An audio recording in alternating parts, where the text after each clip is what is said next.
Ó a Poliana. Aí Poliana também engordou do último clipe ali. Por que, né? Os dentes tá cheio de comida. Ai, poupe-me. Tem um manual pra descascar isso aqui? Ô, Jamba. Põe tudo pra dentro isso aí, ó. Você vai ficar descascando. Eu corto. Mas é trouxa mesmo. Temperar essa carne aí. Ó, Digão, ó. É assim, ó. Deixa eu ver. Eu faço outro. É mesmo, filho. Dá mesmo gosto. Eu gostei mesmo. Meio profundo. Mas eu acho que ele não podia comer desse jeito, senão pode cortar.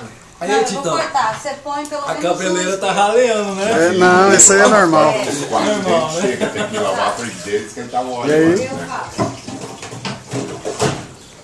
Vamos pôr naquela inteira e essa de rodela, daí todo mundo come como quer. Daí. Eu tô ficando mais sexy, então. As carecas que elas gostam, né? Não é, pai? É.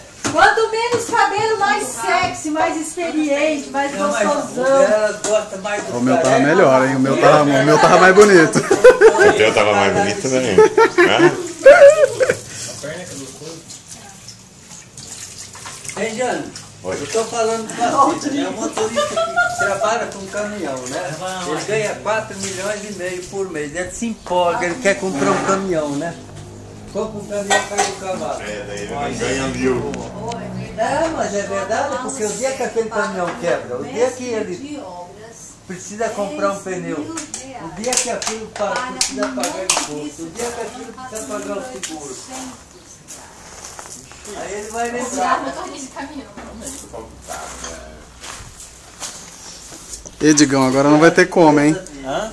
Foi dada uma filmada em você de corpo inteiro. Vixe, fudeu. A casa caiu pro seu lado, Vou hein? colocar o antes e depois. Tá crítico o negócio. Quando trabalhamos tempo. Antes e um depois. Murcha a Você sabe barriga. que tipo essa obra do Pará, né? Cuiabá Santarense, essa BR. Todo aquele maquinário novo que tá lá, tá orçado no custo da obra. Se terminar a obra e eles resolveram abandonar todas aquelas máquinas lá e ir embora, as máquinas já estão pagas. Ele vai pegar tudo depois, tá? Eles não vão muito. Direitos Direitos autorais. autorais.